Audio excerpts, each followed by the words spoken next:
Olá, sejam bem-vindos à TV do Parlamento Municipal. Está no ar o Jornal da Câmara.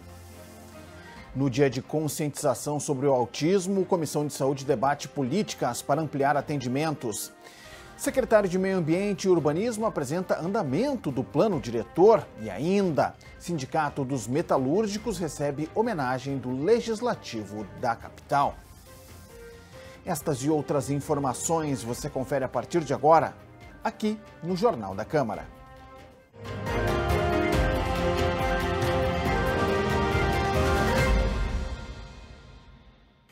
Esta terça-feira, 2 de abril, foi o Dia Mundial de Conscientização sobre o Autismo. A data foi criada em 2007 pela ONU. No encontro da Comissão de Saúde, foram debatidas políticas públicas para diagnóstico precoce e tratamento especializado de crianças e adolescentes portadores do transtorno. O repórter Gilberto Caetano acompanhou o encontro e tem mais detalhes. Olá, Gilberto. Olá, Clayton. Diversos especialistas participaram do encontro, que foi aberto pela vereadora Lourdes Sprenger, do MDB, presidente da COSMAN, e conduzido pela vereadora psicóloga Tanise Sabino, do PRD, proponente da pauta. A neurologista infantil do Hospital Presidente Vargas, doutora Fabiana Munhol, explicou como funciona o desenvolvimento cerebral de uma criança. Segundo ela, o pico ocorre aos 9 meses de idade e sinais de um possível autismo podem ser percebidos aos 6, como baixo contato ocular e poucas expressões faciais. Fabiana salientou a importância de pediatras capacitados para o diagnóstico precoce, feito antes dos 2 anos de idade, e o tratamento terapêutico contínuo para amenizar as dificuldades. Avaliações seriadas e que nós capacitemos pediatras, que a gente possa também capacitar agentes de saúde, lá naqueles programas que estão lá na ponta, na primeira infância melhor, por exemplo, que a gente possa entender a importância de avaliações para diferentes aspectos do neurodesenvolvimento. Se nós considerarmos que a gente avalia grandemente aspectos motores finos e amplos, linguagem e socialização, com 4 grandes marcos a gente já consegue avaliar se esse desenvolvimento vem vindo bem ou não. O coordenador do Centro de Referência do Transtorno Autista de Porto Alegre falou sobre os 10 meses de atuação da unidade. Conforme o médico psiquiatra Alceu Gomes, o CERTA tem capacidade para atender 250 pacientes, mas está superlotado devido à chegada de dezenas de crianças judicializadas. Quase 900 aguardam na fila para conseguir um atendimento. Ele também ressaltou que há vagas abertas para terapeutas ocupacionais, porém faltam profissionais interessados. Nós já estamos com 272 crianças, estamos ampliando a recepção, algumas áreas para dar mais comodidade para as famílias. Queremos trazer as mães e os familiares para dentro do CERTA para formar um grupo, né, que possa se apropriar ali das diretrizes e que também possa nos ajudar a conduzir. Esses são os nossos desafios. Um grande desafio para esse ano é acelerar o início das terapias para muitas crianças que já têm o seu diagnóstico, já têm o seu plano de tratamento, mas estão ainda aguardando as terapias. Então esse é o nosso foco, a nossa união de esforços nesse sentido é para dar celeridade nas terapias. Os vereadores ouviram o depoimento da jornalista Luciana Mendina, mãe atípica e presidente de uma associação de apoio, e do filho dela, Bernardo, que é portador do transtorno. Ela lembrou que a cada 36 pessoas, uma é diagnosticada com transtorno e que seu filho hoje consegue ter uma melhor qualidade de vida graças ao tratamento precoce que recebeu. Luciana é, inclusive, idealizadora de um projeto que deu origem à lei da detecção precoce. Meu filho foi diagnosticado quando tinha 1 ano e 11 meses. Isso foi fundamental para ele reverter a maioria dos sintomas do autismo. Por isso, idealizei a lei da detecção precoce, que foi aprovada em 2017. É uma lei federal, está sendo aplicada em todo o Brasil. Ela obriga o SUS a adotar protocolos de risco para detecção do autismo e de outras dificuldades no desenvolvimento infantil. Então é muito importante, quanto antes for feito o diagnóstico, mais chances a criança vai ter de reverter os sintomas incapacitantes do autismo. Ainda durante a reunião, André Vicente, professor da equipe de Educação Inclusiva da Prefeitura, falou sobre a abordagem dos alunos autistas na rede de ensino. A proponente da pauta discorreu acerca deste ponto e acrescentou que existe uma lei de sua autoria que vai permitir fazer um levantamento de quantos portadores do transtorno vivem na capital. Eu escuto muitas mães, às vezes, me relatarem sobre a dificuldade da inclusão, a dificuldade que é os monitores, às vezes não tem monitores, ou quando tem, nem sempre são capacitados. Então, muitas mães me relatam isso. E eu fico muito feliz que a Prefeitura contratou a ABES, né? Eu acho que, inclusive, vai ser pauta de uma reunião aqui da nossa COSMAN, né? Da nossa COSMAN. A ABES, que é uma instituição que tem, então, contratou 27 psicólogos, 16 assistentes sociais, 8 pedagogos e 357 monitores, né? Que são os agentes de educação inclusiva. Então, isso é muito importante quando a gente fala da questão do autismo nas escolas, né? Ter alguém para efetivamente fazer a inclusão. Bom, Clayton, estas eram as informações que eu tinha por hoje. Eu volto contigo no estúdio. Obrigado, Gilberto. E o Dia Mundial de Conscientização sobre o Autismo também repercutiu na Comissão de Educação. A falta de monitores para estudantes com deficiência na rede municipal foi tema, novamente, de reunião da SESI nesta semana. Pais e professores alegam que faltam profissionais capacitados. Isabel tem um filho com um transtorno do espectro autista. Ela conta que os monitores que atuam na sala de aula com os alunos com deficiência têm apenas o ensino fundamental. E esse profissional tem que ser mais preparado, né? Porque quantas outras crianças não estariam? O monitor não é simplesmente, não pode ser um profissional de apoio dentro de uma sala de aula. Não, ele tem que ser um profissional, né, qualificado para lidar com essa criança. Nós precisamos de uma política pública para a inclusão. Nós não temos. Nós apagamos incêndios. Nós resolvemos o emergencial. Mas nós não temos uma política pública que pense coletivamente, juntando todos esses atores. Outro problema é a demora para o diagnóstico do autismo na rede municipal de saúde. Segundo Isabel, tem mães que aguardam há quase 300 dias uma consulta com um neurologista. Sobre a falta de monitores nas escolas, a coordenadora pedagógica da SMED afirmou que 90 novos profissionais devem ser contratados para a educação infantil. Então, é um trabalho que exige uma qualificação dos professores, né, uma especialização, que por muito tempo ficamos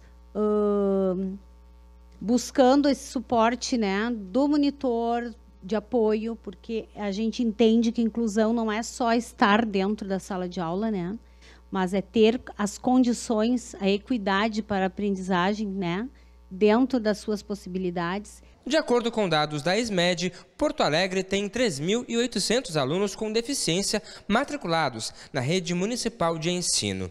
Para conseguir dar conta da demanda, o governo fez uma parceria com uma instituição privada para a contratação de mais monitores e diversos outros profissionais. Por meio do projeto Incluir Mais POA, 421 novos profissionais, entre psicólogos, assistentes sociais e fonoaudiólogos, devem atuar nas escolas do município. Então, hoje a gente conta com 357 agentes de educação inclusiva já alocados nessas escolas, né, do município. A gente também tem 59 técnicos, né, dentro de fonos, psicólogos, assistentes sociais e psicopedagogos já atuando, né, nessas escolas. Então, o trabalho aí dentro desta parceria, ele está funcionando, claro, com alguns ajustes, né, que a gente teve aí, que, como a Isabel mencionou no início dessa reunião, foram feitos alguns ajustes para que a gente consiga se adaptar dentro das vivências das escolas, né? Também presente na reunião da SESI, a Defensoria Pública explicou que a garantia dos monitores em sala de aula ainda precisa ser por meio da Justiça. Um novo acordo com o governo deve ser feito para agilizar o processo. Da mesma forma que a gente já tem um acordo com a SMED com relação às vagas da educação infantil, nós estamos agora tentando fazer esse fluxo com a SMED para os casos de monitorias. Como é que pretendemos que funcione? As famílias vão chegar no atendimento, nós vamos pedir a documentação, que a gente sempre solicita, e encaminharemos para a SMED através de um e-mail específico, e a SMED encaminhará para a escola fazer uma avaliação do aluno juntamente com a família. Após isso, com a resposta da SMED, fazermos um termo de acordo, né, para que a gente consiga resolver a questão sempre de forma extrajudicial. Esse processo de contratar uma empresa terceirizada, né, para prestar esse tipo de atendimento, ela fere um dos princípios básicos, né, da educação inclusiva, que é o estabelecimento de vínculos. O quanto é importante estarmos presentes, principalmente fiscalizando o executivo, para que traga, sim, mais qualidade, principalmente nos atendimentos dentro das escolas, né? Mais inclusão. Inclusão também foi tema da Comissão de Direitos Humanos. Os vereadores visitaram a Associação de Cegos do Rio Grande do Sul na tarde desta terça-feira. A reunião tratou sobre a falta de acessibilidade no centro da cidade. A sugestão de pauta partiu do vereador Alvoni Medina, do Republicanos. O presidente da SEDECOM ouviu as demandas das associações que representam as pessoas com deficiência visual na capital gaúcha. As entidades relatam grande dificuldade de transitar no centro da cidade com segurança e, principalmente, liberdade. Nós temos que criar uma cidade para que as pessoas possam ter a autonomia na cidade, que não precisa ficar alguém esperando para que ela ajude ela a atravessar a rua. A gente está há mais de 2 anos, junto com outras associações, pleiteando, né, todas, e apontando e mostrando para o poder público as deficiências e as demandas, as necessidades da pessoa com deficiência visual no centro. A comunidade reivindica que não seja feito o nivelamento do meio-fio com a via. A borda da calçada é frequentemente utilizada como referência para pessoas com deficiência visual e a retirada desse recurso gera risco de atropelamentos. Também foi questionado o posicionamento dos contêineres de lixo, que por ficar na altura do rosto das pessoas podem provocar lesões. Outros problemas envolvem buracos e objetos sem sinalização nos passeios, como placas e pilares que impedem o acesso de veículos nas calçadas. O presidente da ASERGS ressalta a demanda considerada a mais importante. A falta do piso tátil em um dos lados das calçadas, ou seja, o deficiente visual ele é obrigado, aquele que ainda não consegue andar sem a referência do piso tátil, tem que andar só num lado da via. O titular da Secretaria de Obras da capital, André Flores, esteve presente para debater o tema. Ele justificou que o atraso na finalização dos trabalhos se deu em função de dificuldades estruturais da região. O secretário ainda projeta que, mesmo após o término da obra, novas alterações podem ser feitas. A obra do centro é uma obra em permanente evolução, nós estamos preparados para fazer algumas correções e também poder preparar para, no futuro, também fazer outras melhorias aqui no centro. Essa é uma primeira grande intervenção no centro da cidade, mas que certamente virão outras. A comissão deve encaminhar ofícios à Secretaria de Obras e outras pastas citadas durante a reunião, como a de Serviços Urbanos e a de Mobilidade. Todas as demandas que foram trazidas aqui são legítimas e eu vou ser daqueles que estou junto na comissão com os outros vereadores que essa demanda seja coletiva e que haja uma solução. O secretário Flores prometeu apresentar à ASERGS possíveis soluções para o problema dos contêineres de lixo dentro de 30 dias. Já os representantes da comunidade demandam uma solução imediata e generalizada dos problemas apresentados. A ASERGS recebe cerca de 100 pessoas com deficiência visual por dia na sede do centro. E na Comissão de Habitação, a comunidade do Jardim das Oliveiras, na zona sul da capital, cobrou melhorias na infraestrutura da região. O encontro foi conduzido pelo presidente da comissão, vereador Giovanni Culau, e coletivo do PCdoB. O presidente da Associação de Moradores do Jardim das Oliveiras, Carlos Eloy Ribeiro, disse que a comunidade luta por melhorias na região há mais de 30 anos. Ainda segundo Carlos, os moradores estão com demandas urgentes. A nossa comunidade, na verdade, são 5 demandas urgentes. A primeira demanda urgente é a CE. Temos fio, um emaranhado de fio, temos poste caindo, temos caixas de luz sem proteção, fios expostos e crianças brincando. A outra é a questão do fluvial e cloacal. Nós temos o fluvial, nós temos o cloacal, mas ele não suporta a demanda de água da chuva que as pessoas, quando a água da chuva vem, ela sobe junto com o esgoto cloacal. Então as pessoas abrem as tampas do esgoto e aí entope tudo. Outra preocupação dos moradores é a estrada da serraria. Conforme a associação, a via não tem acostamento e os motoristas passam acima da velocidade permitida. A população local também se preocupa com os galhos de árvores próximos a fios de alta tensão. Tem árvores caindo, né? Tem árvores que estão levantando as casas, árvores que a gente não pode cortar, a gente faz o protocolo, não sai, fica protocolado, então a gente quer encaminhar uma ou outra parte, é isso aí. Como a gente consegue apodar uma árvore para que ela não gere um dano danado ou mata alguém, né? A Comissão de Urbanização, Transportes e Habitação se comprometeu a fiscalizar a realização das melhorias solicitadas pela comunidade do Jardim das Oliveiras. Nós saímos daqui hoje com alguns encaminhamentos, tanto junto à CE Equatorial, mas acima de tudo com um compromisso que vai exigir a nossa fiscalização enquanto CUTAB aqui na Câmara, que o processo de regularização fundiária da região comece a partir de junho desse ano. E é esse o trabalho, o acompanhamento e a fiscalização que nós vamos dar. A Câmara aprovou o projeto de lei da Prefeitura de desapropriação da Casa Azul. O imóvel faz parte do patrimônio histórico-cultural da cidade e foi inventariado pelo município. Conforme o governo, a Casa Azul será desapropriada e poderá ser vendida por meio de leilão. O imóvel está localizado na esquina das ruas Riachuelo e Marechal Floriano, no centro histórico da capital. A Casa Azul, como é chamada, oferece perigo aos transeuntes. Os proprietários não tomaram nenhuma providência nesse tempo todo e a prefeitura tem o dever, eu diria até, de proteger quem passa por lá. Então, esse projeto vai facilitar a venda para que novos proprietários se responsabilizem pelo local ou até mesmo a prefeitura poder fazer uma intervenção no local. De acordo com o Executivo, em 2018, a Defesa Civil apontou o risco de colapso da estrutura da casa. Entre as medidas que vão constar no edital de venda do imóvel está a obrigação do arrematante do leilão de restaurar e fazer a manutenção da fachada, conforme parecer técnico emitido pela Secretaria Municipal de Cultura e Economia Criativa. Para mais detalhes sobre o projeto de lei, acesse o site da Câmara Municipal. Ainda na sessão plenária, os vereadores aprovaram outra proposta do governo. A matéria institui a política de governança de dados e informações municipais. Segundo o Executivo, a ideia é qualificar a coleta e análise de informações para o planejamento e execução de políticas públicas. O parlamento rejeitou o projeto do legislativo que previa a implantação de lixeiras subterrâneas na capital. No documento, o parlamentar argumenta que os contêineres de latão têm vida útil curta, além de estarem sujeitos a vandalismo e coleta irregular. Para ele, o sistema atual dificulta a reciclagem, o que gera um prejuízo de milhões de reais ao município.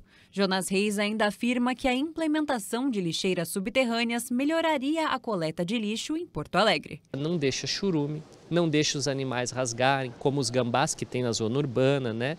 Outros animais e insetos não se proliferam e deixa a cidade higiênica. Inovar na limpeza urbana é fundamental para economizar. Nós gastamos hoje 8 milhões de reais porque não fazemos a coleta devida. O estabelecimento que eu propunha no projeto era ter 2 bocas coletoras, uma de lixo seco, outra de lixo orgânico. O custo dela é baixíssimo, é de 3 mil a 70 mil reais. Entre os contrários à matéria, o vereador Ramiro Rosário afirma que o projeto é inconstitucional, já que não apresenta orçamento nem especifica qual tecnologia seria adequada para Porto Alegre. O projeto ele não seguiu nenhuma regra legislativa. Às vezes para as pessoas é difícil até compreender isso. Todos nós queremos, todos nós temos a vontade de modernizar o sistema de coleta, de ter coleta subterrânea. É óbvio que nós queremos que isso aconteça na cidade de Porto Alegre, mas não é através de um vereador criando lei que isso vai acontecer. É simplesmente fazer com que vocês que pagam a conta da Câmara de Vereadores vejam aqui a gente passar uma tarde inteira debatendo um tema que, mesmo que fosse aprovado, não teria qualquer eficácia. Mesmo com a rejeição do projeto, Jonas Reis acredita que foi iniciado um debate importante a partir da votação na sessão de quarta-feira. As lixeiras subterrâneas já são utilizadas em cidades como Rio de Janeiro, Vitória, Criciúma e Salvador. A CPI da CE Equatorial realiza novas oitivas nesta quinta-feira. Na semana passada, foram ouvidos representantes da Agergs e da FEPAM. A presidente da CPI, vereadora Cláudia Araújo, do PSD, iniciou a reunião com a votação de 5 requerimentos. Entre os pedidos aprovados está a solicitação de informações e dados sobre as relações de serviços terceirizados que envolvem a Equatorial, a Superintendência Regional do Trabalho. Na sequência, foram conduzidas as oitivas. A primeira testemunha a ser ouvida foi Luciana Luso de Carvalho, conselheira presidente da AGERGS, agência que fiscaliza a distribuição de energia elétrica e a prestação de outros serviços públicos em todo o estado. Segundo Luciana, as multas aplicadas à concessionária chegam a quase 60 milhões de reais. A conselheira também apresentou um documento que aponta os possíveis problemas na prestação de serviços da CE Equatorial. Então, treinamento insuficiente, quantidade de equipes também insuficiente, ineficiência na comunicação interna.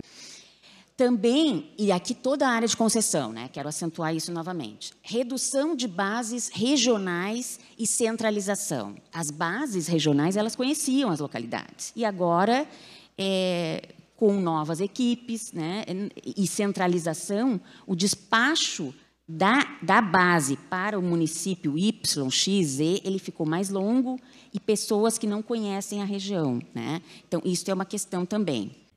Em seguida, prestou depoimento o diretor-presidente da FEPAM, Renato das Chagas, que falou sobre a licença de manejo arbóreo emitida para a CE Equatorial. Então, a licença da FEPAM, ela jamais vai ser um entrave. Quem define a necessidade de segurança não é o órgão ambiental, não é? É a própria concessionária. Ela não tem nenhum entrave em fazer as necessárias podas, nenhum entrave ambiental. FEPAM, com relação aos arbóreos, né, que nos trouxe a informação de que é de responsabilidade da Equatorial fazer a coleta dos resíduos após a poda, porque muitos diziam que isso era de responsabilidade do município, e não. Hoje ficou confirmado através da fala da FEPAM, do presidente, que é de responsabilidade da Equatorial. O diretor do PROCON da capital, Vambert de Lorenzo, teve o depoimento transferido para esta quinta-feira. Ele será ouvido junto de clientes da CE Equatorial que foram prejudicados pela demora no atendimento após o temporal de janeiro. O secretário municipal de Meio Ambiente, Urbanismo e Sustentabilidade apresentou aos parlamentares, na sessão de segunda-feira, o andamento da revisão do Plano Diretor. Germano Bren explicou o estágio atual da revisão do Plano Diretor de Porto Alegre e o cronograma de realização do documento.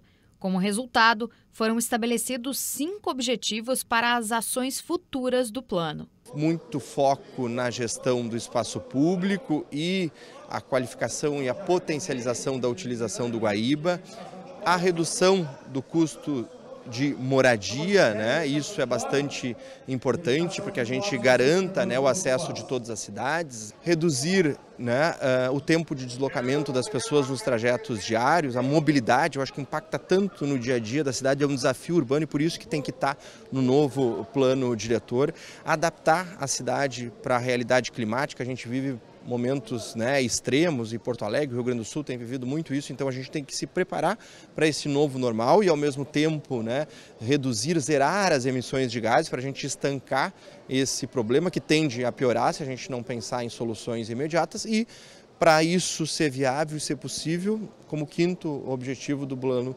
diretor, é a gente fortalecer o papel do planejamento urbano com base na economia urbana, porque a gente entende que a vida em cidade, ela gera muita oportunidade, muita riqueza. O secretário também destacou os processos já realizados junto da população, como a leitura comunitária e as avaliações técnicas para atender às demandas dos porto-alegrenses. O presidente da Câmara, vereador Mauro Pinheiro, do PL, comemorou o andamento do projeto e os avanços que ele pode trazer ao município. Tenho certeza, então, secretário, que essa discussão no plano diretor vai nos ajudar a melhorar, a qualificar a nossa cidade de Porto Alegre e trazer mais facilidades para que a gente possa empreender e trazer riqueza para a nossa cidade de Porto Alegre. O plano diretor é uma lei municipal que orienta o planejamento e desenvolvimento urbano sustentável da cidade. Ele também é considerado um pacto entre a sociedade, o Estado e os governos.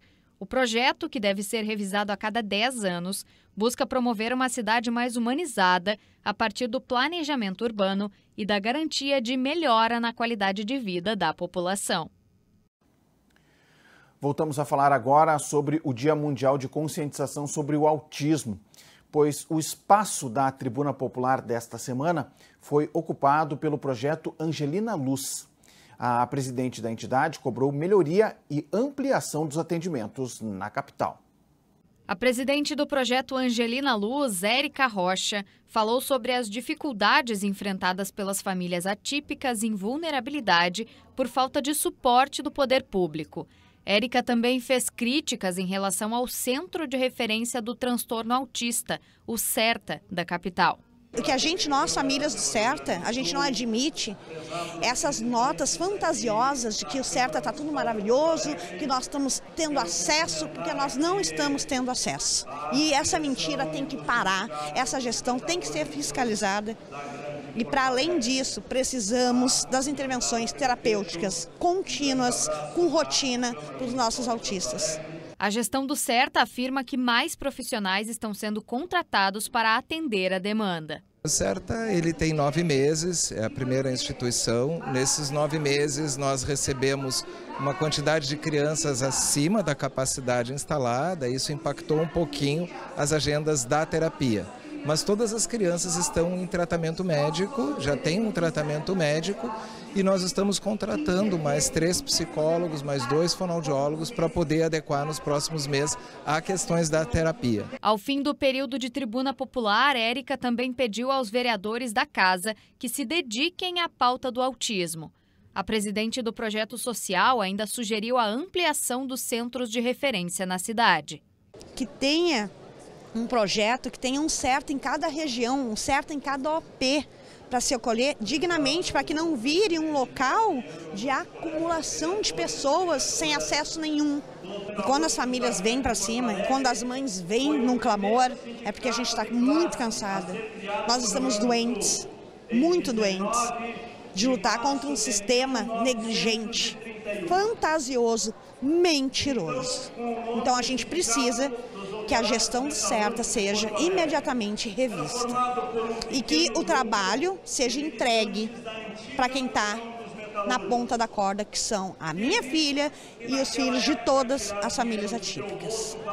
Ainda na sessão de segunda-feira, o período de comunicações foi em homenagem aos 93 anos do Sindicato dos Metalúrgicos da Grande Porto Alegre.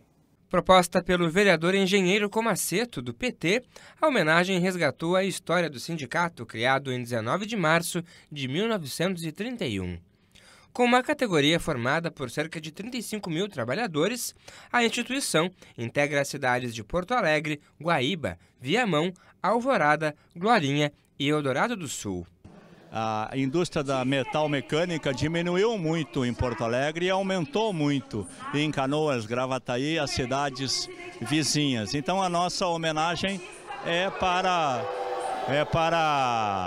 trazer esse tema e uma entidade que sempre luta pelos direitos dos trabalhadores, nós fazermos uma reflexão e mantê-la. Assim como o presidente Lula iniciou a sua carreira dentro do Sindicato dos Metalúrgicos do ABC também. O presidente do Sindicato dos Metalúrgicos da Grande Porto Alegre falou da importância de reconhecer os erros e acertos ao longo da história. Adriano Filipeto ainda lembrou que o sindicato foi o primeiro a ser criado no Rio Grande do Sul. Então a gente sabe que durante esses 93 anos houve tentativas de desmantelar os sindicatos, de enfraquecer, e a gente sabe que a luta da classe trabalhadora é no dia a dia. Então é muito importante os sindicatos estarem fortalecidos para poderem defender sua categoria. O Jornal da Câmara de hoje fica por aqui. Mais informações do Legislativo você confere no site da Câmara de Vereadores de Porto Alegre. Acesse também as redes sociais da TV Câmara. Muito obrigado pela sua audiência. Você já sabe, a gente se encontra na próxima edição. Até lá!